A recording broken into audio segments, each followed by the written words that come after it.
Overcast. Day 4 Night Podcast. 030 a dictaphone.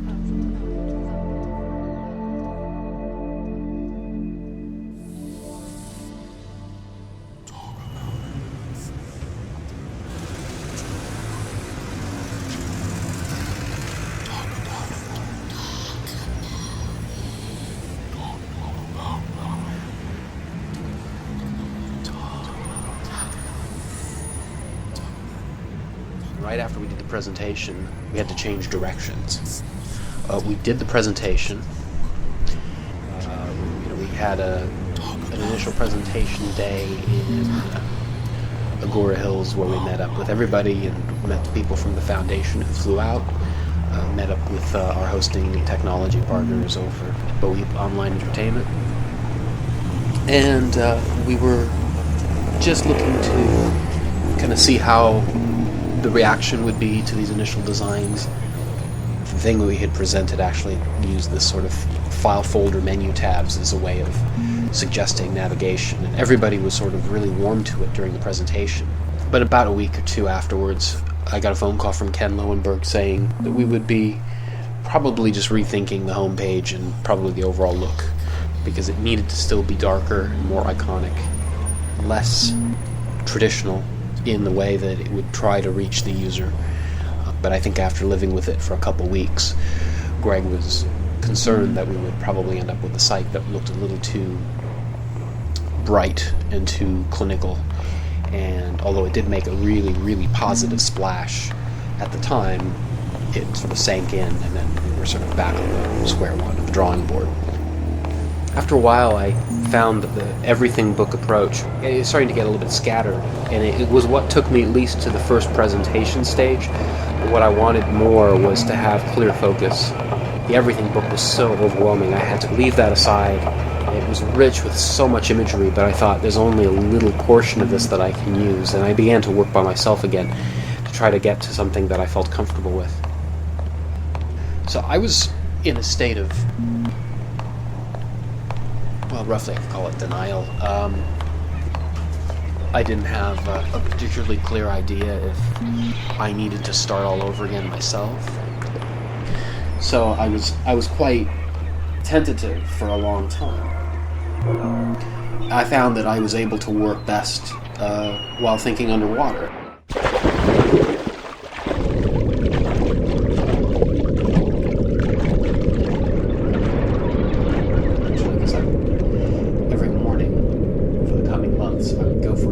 First thing in the morning, and I would just submerge myself, just take a big, long dive at the beginning of my swim, and just swim about 20 feet underwater. And just the feeling when you're underwater is that you're completely immersed, and there's nothing from the outside world that can quite get to you. And I was finding that I really enjoyed that feeling. I enjoyed the sort of the immersion, because it made sound feel different for a little while I was underwater. Suddenly the outside world would go away, and this muffled, slightly mysterious, swimmy sound would suddenly creep in. And then doing laps and swimming underwater was coming up to the surface for air, and then going back under, and having this alternating outside world and then underwater. Outside world and underwater. And I really found that was therapeutic for both creative reasons, that I didn't have to think about anything while I was doing that, and therefore I was able to think as freely as I wanted. Whenever I find myself working on something where the scope of the project and the timeline is far too compressed, I notice that I get into a listening pattern where I will put on one type of music or one specific artist and listen to a massive amount of one source, at the same time refusing or shutting out almost all other sources or influences, and just forcing myself to focus entirely on one thing. What I found that allows me to keep my focus is putting on music that sort of has a very deep looping tendency to it.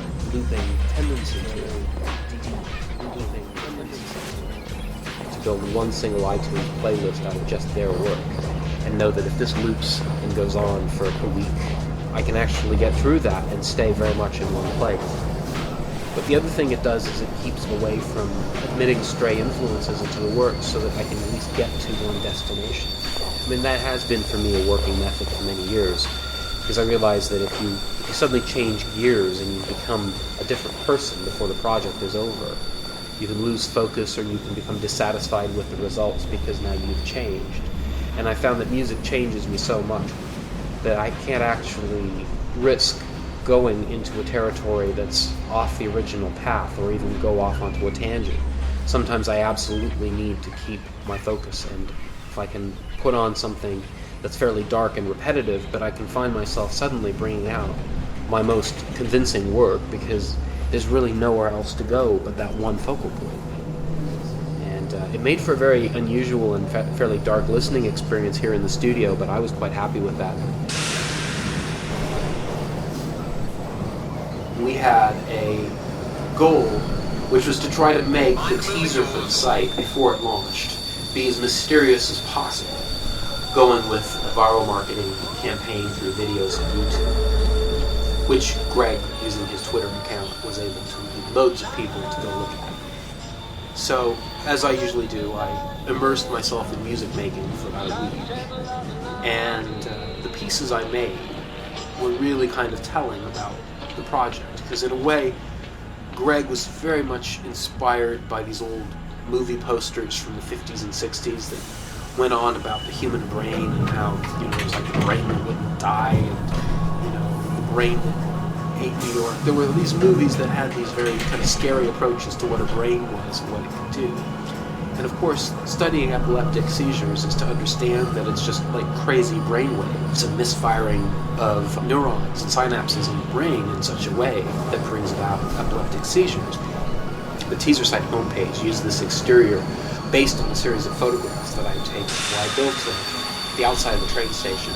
I actually borrowed signage from, it was the something estate in Pimlico in London, and I was feeling quite attracted to using this imagery, so I built and cobbled together this sign on the outside and called it the Dreifuss estate, because Dreifuss is one of the foremost researchers and professors who was looking into the treatment of epilepsy. I wanted there to be this cryptic undercurrent. I wanted there to be this cryptic undercurrent.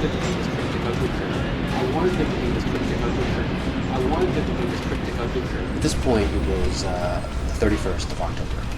Everyone knows 31st of October. It's kind of a dark day outside. You've got the days getting shorter and shorter. We had a slightly overcast Halloween afternoon, and I was sitting in that office, just kind of, I was listening to just stuff that just came from this other place. And my studio was just sort of filled with this music. It had been going on for about 3 days. It was just playing endlessly. It was just not really very connected to anything. And I thought, I've just got to start doing it. And this sort of little ball rolled down the little line of the maze dropped into the little hole in my brain, and I suddenly saw the outside of this thing, just a dark alleyway. And I just began immediately composing in Photoshop this place, something that makes me really excited, and then maybe I can start going somewhere with it. So I began recreating the facade of this external brick area, the back alley that became the Dreifuss station, which is a sort of concrete and brick alleyway that sort of seems to dead end with this little archway portal. Before I knew it, I spent about 3 hours. I'd suddenly made this place that ends in these sort of 2 parallel brick archways with a gateway that is sort of bricked off with a big graffitied sort of Talk About It logo done in sort of scrawly spray paint, and then it had been sprayed over. I made this heavily graffitied and distressed sort of surface in this back dark alley. And I thought, this is really, really dark. I'm sitting here, and I've been listening at this point, just randomly taking a piece of music that I'm hearing in my iTunes playlist and just looping it endlessly while I would come up with something good. If anything just sort of made that part of my brain go into its happy spot, I would immediately just try to keep that thing going as long as possible. So Scratch Holiday by Aksak Mabul was actually what was playing at that exact moment, and I realized that needed to play over and over again while I did this. Now, as I was doing that music, I started to envision some sound design as well. We discussed the idea and possibility of doing a little bit of sound design behind the website. And it made perfect sense for there to be footsteps and whispers. And we have this great resource called Greg Grunberg. It was so he funny. Put together. I said, and it was interesting. I was like, "Hey, Milo, you're right." Hey, check it out. It's Greg Grunberg, founder of Talk About It. Hold on a second. I gotta get a word with him. Hey, how you doing? Hey, Greg. I didn't expect to run into you here. This is amazing, because we've been walking around here doing the Talk About It podcast thing in the station. Yeah. And I didn't even expect to see you here. I'm on my way to work. What are you doing? I'm just waiting to catch a train on my way to work. Perfect. Yeah, Perfect. All right. yeah. Because we're doing the creative process, and the whole idea is, being a creative person. You're the father of a child with epilepsy. I'll tell you something that I've learned from being a father of a child with epilepsy is that you have the ability to be ruthless and not care if you fail. Because people with epilepsy constantly don't know when they're going to fail. Yeah. I hate to use the word fail, but you don't know when that earthquake's going to strike. You could be in the middle of doing the biggest thing in the world, and you might have a seizure. Who cares? If my son can do that, and if he can not let that stop him, if he's playing baseball and he has a seizure on his way from second to third, he doesn't care. He gets up and still tries to make it to third. I mean, it's incredible, and it's so inspiring. So I would never let anything stop me. When a director on set says that sucks, I'm like, you know what? F you, buddy. No, I don't let anything get me down. Because it's like he doesn't. So why should I? So, you, as a creative person working in the industry, are constantly being thrown curveballs, how to interpret something, how to work with an idea. Yeah. How, as a father, how have you been forced to roll with the punches, work faster, think on your feet, as this sort of has kind of come in? You've had a few years now of dealing with this on a day-to-day basis. Yeah, I mean, you have to roll with the punches, and you have to really celebrate the wins and let the losses slide off your back, because they don't ultimately matter. And we had an opportunity recently, Jake. I was going to friends of mine, or Five for Fighting, and these guys were going to play for Jake on stage. We were going to bring him on stage. His favorite song is Superman. We absolutely love Five for Fighting. They were going to sit him down on the piano bench and sing the song to him. And I got him in the car. He got his rock and roll T-shirt on. We were going to the show. My band was playing. Band from TV was playing with Five for Fighting. And these guys, we had it all planned. We were going to surprise Jake. Jake got in the car and had a big seizure right as we were backing out of the driveway. Wow. So it ruined everything that I had planned. But you know what? I didn't even tell him about it. So now he's hearing about it for the first time. But all I'm saying is, it's one of those things where it's like, okay, fine, on to the next great opportunity, and on to the next. Just don't let it drag us down or stop us. Yeah, and that's the big message. This is exactly what we've been talking about. It's perfect. Hey, Yeah. I'm not going to stop you. You're on your way to work, so we'll catch up later. Thanks, man. All right. See you later. He put together a really fantastic bunch of takes of him doing voices. Sounds like an angry night watchman flicking on his flashlight and telling everybody to be quiet. Just silencing these voices that are saying, talk about it, talk about it, talk about it. And this guy angrily interrupts the whole party, and it seems like these disembodied spirits, these voices whispering from the shadows, talk about it. This presence, this kind of alarms and shakes the whole thing up and tells everybody to go away. And then you keep coming back every week to find that there's more and more things on the website, this teaser. More celebrities are suddenly appearing when you click on objects, you touch them, and they suddenly light up. So we built this teaser page based on the idea that there would be, at first, some music, but then after listening to it, there was way too much color, and there was way too much actual melody to the music, and so it didn't really make sense to have it quite so soon. It was giving away a little bit too much. So we stripped it back to sound design only. This is the sound that you hear on the website. So as I built this thing, it made the soundtrack much more cinematic and more intense, I began to get this real excitement about what it was looking like and feeling like. I started to recognize the places on this landing page where we bury some little Easter eggs. and have some pieces that would point to other things deeper into the site. And ultimately that led into there being a kind of a major cinematic thread. Not just it being kind of very Hollywoody, but also having this cinematic kind of approach to the teasers that we were beginning to get ready to post on YouTube.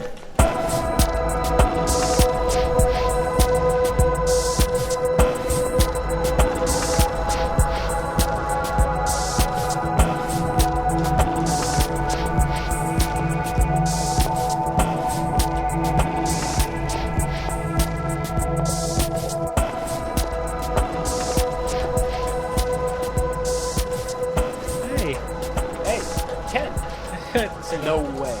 Okay, what are you doing down here? I've been trying to do a podcast here for the last 10 minutes, and you down here in the infrastructure. I'm down here talk in about the it. infrastructure and talk about it, just checking it out, and not bad. Pretty cool. I've been trying to look under the hood and try to see about the latest tweaks, but I'm sort of getting a little bit hungry. You want to go grab a bite? Sure. What do you have in mind? Like Indian food? I do. I know a good place is actually around the corner, but it's up a few flights of stairs. You might want to. We got a broken elevator. You might want to take the stairs. Be good to walk it off. Yeah, too bad. Sounds There, good. right up here. I can't remember the last time we ran into each other. It's so funny running into each other like this. What we're doing is we want to talk about the creative process, and the whole idea of what Talk About It was from. Not just from a building perspective, making a site, but just also the stuff that you go through when you're coming up with the bigger ideas. And that was kind of the biggest part, I think, of how you and I worked together. We were set up to meet and talk together about building a site from an idea standpoint, as much as an execution standpoint. And that's kind of what made our working on this, kind of a working partnership so much more rich, was that we really talk big picture ideas. Well, this is what you should be saying on the podcast. I am. Oh. This is the podcast. Oh, okay. Sorry. Really a journey. I ran into you the first time at the meeting. That's right. In Agora Hills, and we were actually for a first face-to-face meeting, we were just starting to sort of turn over in this big kind of crowded room all these sort of germ of an idea, but at this point, we didn't really have the look of the site that it is now.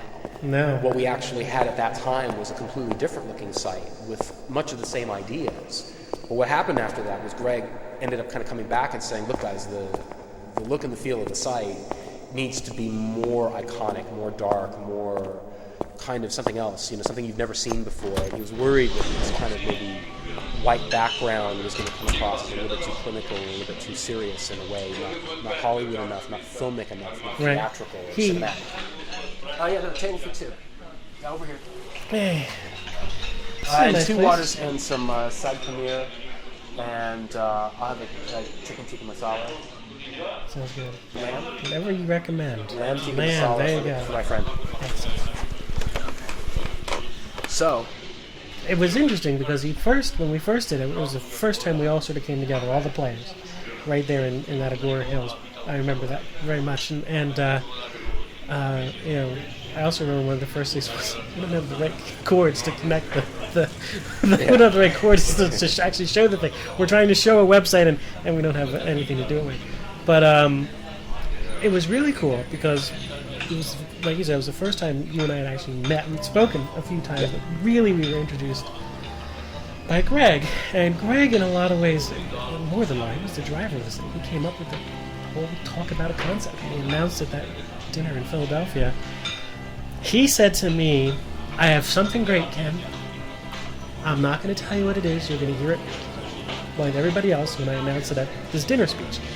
And that's when he said that he had been walking around this epilepsy conference in Philadelphia, and he heard everybody, doctors, patients, everyone, saying things, "I wish this thing was talked about. We need to talk about it," and it just hit him. And so that night, I'm sitting in the back of the room, the cheap seats, and he's like, "I bought talkaboutit.org and we're building a website." I'm thinking to myself, that's interesting.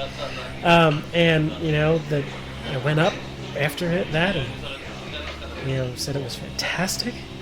I remember Eric, my boss, at the time, the head of the Epilepsy Foundation, was sitting nearby and he leaned over and said, changed my life. First, that speech changed my life, changed your life. That one speech changed so many people's lives that Greg did that one night. And then they said, the Epilepsy Foundation said, you have Ken, Greg, you have Ken, go. I had no idea. I had no idea what I was walking into. And then Greg said to me over the course of time, because we had to put together a proposal, because the Epilepsy Foundation is a nonprofit. So we have to follow certain rules, and we had to bid this thing out. We're going to put together this website. It's Greg's site that he's doing in partnership with the foundation. We have a bidding process, so we had to put together all these plans. And then he said, "Ken, I have this guy who I know, who worked with J.J. Abrams and worked with Alias and worked with Felicity. I love him. He's a great web guy. Gotta get him involved." You should find that guy. Yeah. That's right. He said, "You gotta tell." Right. The thing that struck me most about when we first started talking was we connected on a very base creative level. We started right away, and then connected. I think you were somehow instantly familiar to me. You just had the way of introducing yourself that I didn't feel like I needed to get to know you for a long time to be able to have a real conversation with you about what we were doing. You were very, very reachable when we talked, and I didn't think there was going to be this kind of barrier. But sometimes you don't get that benefit. But that's kind of why it's appropriate you and I to talk about how it was to make a site, because you just don't. You don't make sites like this every day. So much of it comes up through, how many dozens and dozens of conversations we had where we would just work out an idea, and the rationale would just sort of fall into place, and then it would just be like, oh, great, we really worked out really kind of where we're going with this idea. And sometimes, and this is one of the things I was just kind of murmuring about before you just walked up, was that this... the process of getting there was discovering stuff sometimes through accidents, like doing something, trying it out, and realizing that wasn't the thing, but that revealed something else. And that's the hard part about creative, is that sometimes people try to make everything look so deliberate. I deliberately did this and went there. But what often happens, more often than not, is you sort of slide into the solution and then kind of realize that that's not just happenstance. You actually did that for a reason. Right. And you tried A, B, and C, and you're not now looking at A, B, or C. You're looking at the sum of all of them put together, but filtered through this very, very intricate mechanism of how you look at things. In fact, I remember it's a Brian Eno famous quote. He said something kind of along the lines of, instead of shooting arrows at someone else's target, which I've never been very good at, I make my own target around wherever my arrow happens to have landed. You shoot your arrow and then you paint your bullseye around it, and therefore you've hit the target dead center. And it's kind of true. You do work backwards sometimes based on something that's a success. You kind of experiment, find the actual point of entry for the target, and then work around patterning a landscape that is sort of accommodating for the solution that you've invented. Sometimes that it's sort of sliding backwards into a solution, but that can sometimes be the most fulfilling way of working as a creative person. And because you and I were able to talk through, I had this kind of, I have to say, Greg had mentioned a website I'd done before, which was actually at one time my homepage for dayfornot.com, and it looked like a train station, and I thought, I can't do that twice. I literally cannot imagine doing the same idea twice, because I normally don't rehash an idea once I've done it, I just don't do it again. And so the thought of how would I do this idea a second time, what is that? What on earth? It failed to engage the little lever in my brain to make me think down the road that I think Greg was describing about this kind of network of places that you kind of see through taking a journey. So somehow we did find ourselves in that conversation a couple weeks after we had this meeting in Agora Hills. We were suddenly sitting there talking about, well, how can we make it more like this thing that Greg originally saw? And I remember thinking, really? That? Again? To you, it's not again. To you, it's for the first time. But for me, it's again. How can I make that happen again? I don't really quite know. And so I had to spend about a week or 2 weeks really turning it over, trying to get okay with the idea as a bigger idea to work with the concept of what we were doing. But it was you who pointed out that it was a journey from ignorance to awareness. And it was those words that you never forget. You hear it, ignorance to awareness. And I kept thinking, okay, as long as you never take the eye off the ball, with that particular message. The words don't really appear anywhere on the site. You don't see the words ignorance to awareness. It's just our parlance of it. But Right. I thought about that later on. I just thought, that's kind of an amazing way to look at things in general. That's just what learning is. Yeah. But we were really looking at this idea, sort of like, how do you turn this thing into a journey? And then, I don't remember who it was between the two of us who kind of, I think it was probably you, because I think that's where most of the good ideas came from, was, Indiana Jones as this metaphor of when we would see in the Raiders of the Lost Ark, you would see this point A to point B, and you'd see how the camera suddenly zooms back and shows you this globe, and you see this little plane flying from Hong Kong to, Bombay, and so you've got now this little dotted line journey flying from one continent to another with this little marker. But it was sort of getting from point A to point B and using this kind of a metaphor. And you triggered something that suddenly I was able to see it in terms of like a journey. I remember that conversation. I was, but this, to me, Eric, and we've talked about it before, this is very personal to me. I've been with the Epilepsy Foundation for 12 years, and so I've lived with I personally don't have a tie. I don't have the condition epilepsy, but, in those 12 years, we've been trying really hard to get this out of the shadows, to get epilepsy talked about. And having met Greg and meeting his family and just, he's such an energizing person. But I remember the conversation. It was a very tough time in my life. My grandmother was literally dying, and I was in New Jersey, and I was in the parking lot of a drugstore, and you and I had this conversation, and I just was working through all these emotions.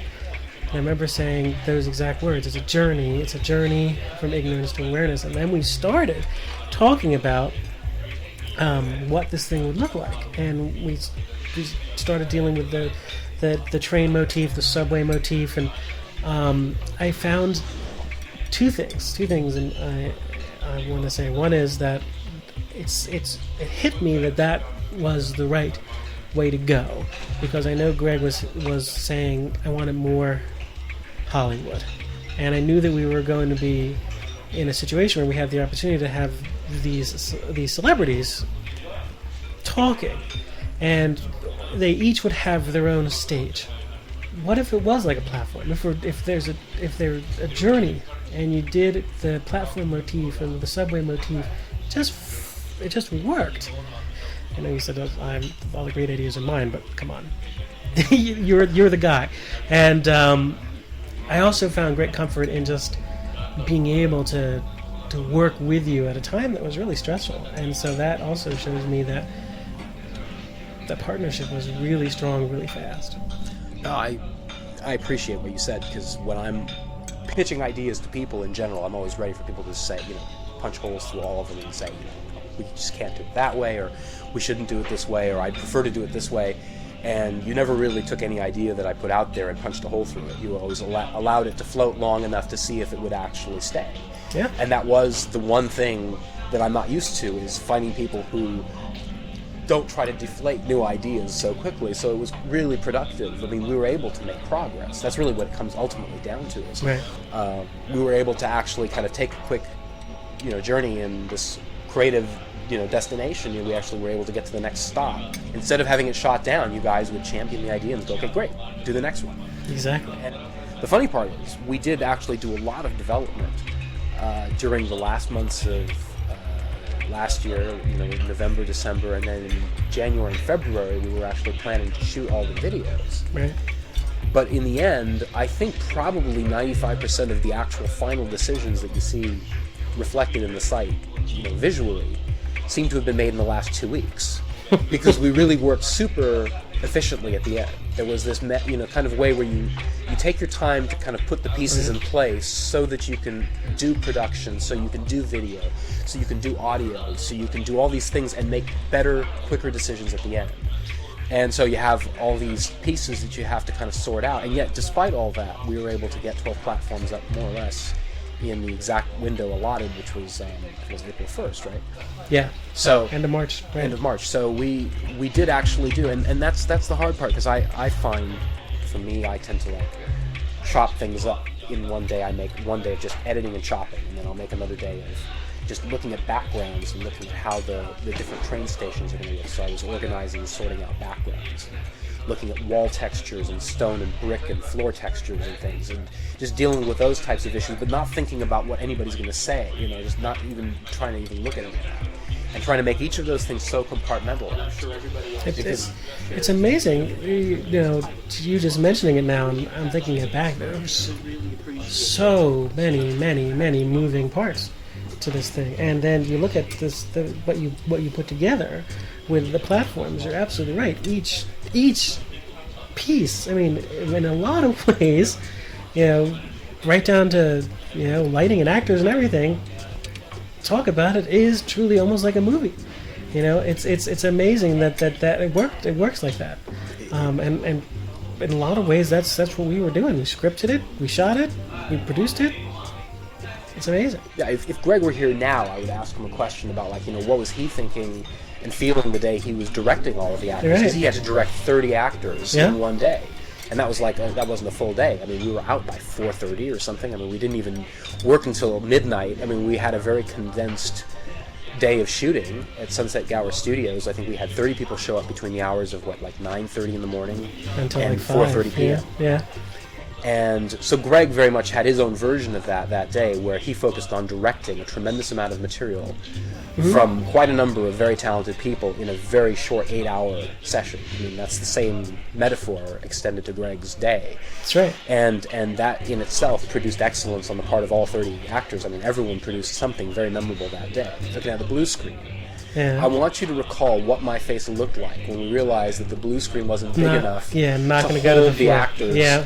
Because I had actually had this vision that I thought I'd explained to everybody adequately, but apparently I hadn't shared it to everyone I needed to. But the actors were to be seen from head to toe. And so when a person was going to walk in, you'd see them from literally their whole body walking into a shot. But then when I arrived, I think you gave me this phone call on the way in. I was driving in, and I'm at the gate of Sunset Gower Studios when you told me that, they're only going to shoot people from the knees up. Well, to be fair, Sunset Gower had offered up, I think it's stage 2, and that was a blue screen stage, which was the floor and the wall. They were offering that up, and that's what everybody thought, including Greg, thought when we were shooting until the day before. And then for some reason, they said we couldn't use stage 2, it wasn't lit or something like that, so we went to a different stage. Actually, I think we were supposed to be on stage 7. We ended up in stage 2. So we shot on stage 2, but we were supposed to be on stage 7. And then we had that, sort of the makeshift blue screen. And at that point, I went to Greg and I said, "Do you realize?" He's like, "Ken, that's what we have. We're going to make it work." And we did. We made it work. But I remember calling you with such trepidation. I'm like, "Oh my God, Eric, this is what we have." And What I remember though was that midway through the day, you just walked up to me. It was like, "Cheer up, you miserable bastard! Look at all this talent!" And you're sitting here sweating it. And I really was quite concerned looking. I was walking around without much of a smile because I was trying to put together how am I going to do this?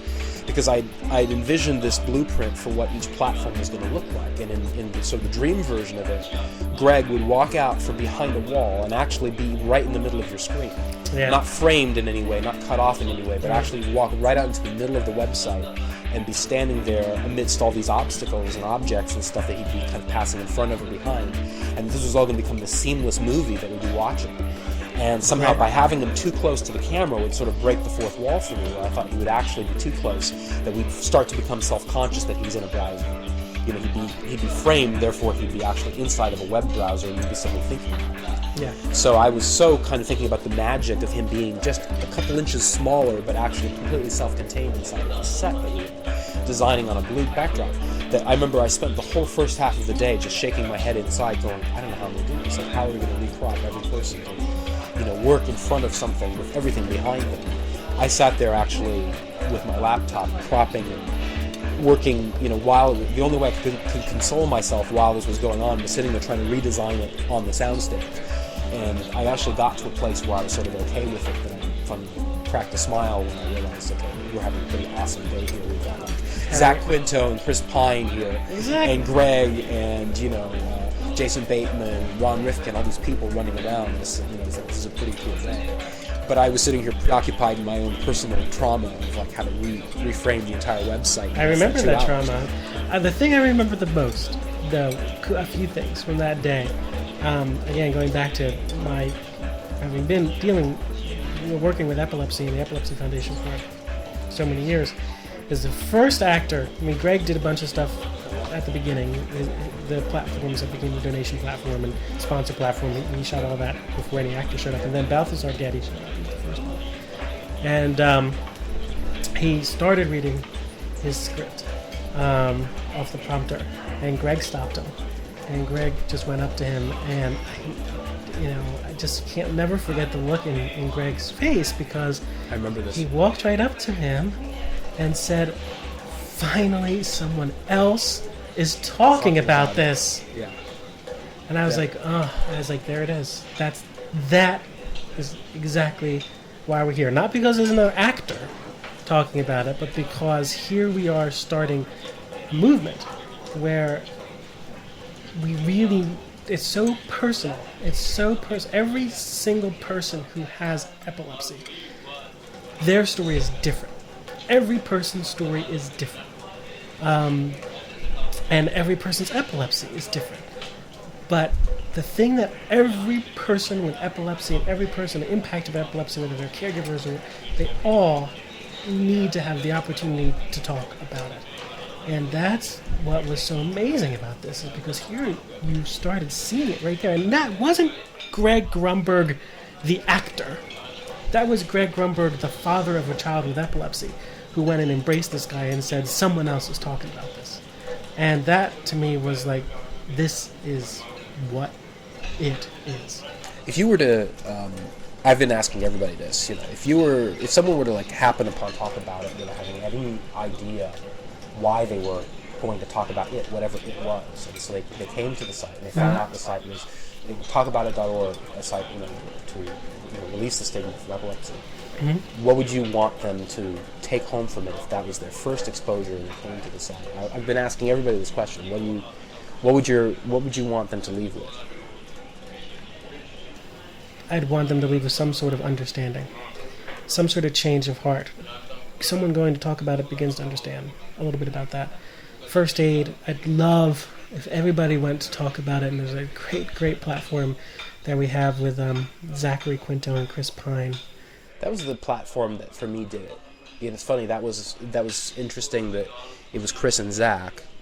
It was the one where I realized while we were shooting it exactly how the rest of the site needed to kind of come together. Mm-hmm. Because we shot it differently from the others. In this one, Chris walks in and Zach walks in from two different directions, and they both enter. Mm-hmm. And so suddenly I realized that this one already broke the framework of any other page where I'd envisioned everybody coming from behind a wall or coming from behind an object. Now we had two people coming in from opposite sides of the screen, and they were meeting very, very close. So suddenly I saw the rest of the website just instantly in a glimmer from that one platform. In fact, it was the first platform that we built. Mm-hmm. Because it was instantaneous. You knew you had to work around that first. Right. And it was really because that particular scene, that setting where Chris and Zach did it, was improv. They actually came out, and although they had a script, they kind of flubbed a couple of lines on the script, but kept going. Yeah. And it was the fact that their willingness to keep going in the face of that and not just stop and do it over again, but that it was a kind of a camaraderie in the approach and the willingness to just keep kind of plowing through it and laughing at the process of doing it. That made it by far the most genuine looking of all the performances on the whole thing, because it was quite literally this sort of an outtake that was much better than a take. Right. It was, that one really, for me, just completely shattered all the preconceptions I'd had about how I was going to move forward and design anything else for the site. I knew I had to start there and go from there. Anything else had to kind of suit that. And that was relatively early in the shooting day. It was a very, very busy day, but I think that it shows how great of a day it was by the site and by what we did. It was Eric is a great team. We're a great team. Yes, We are. Check, please. Yeah. All right. Well, we got a lot. So I'm. Do you pop into websites often? Did I see you at the last Didn't I see you?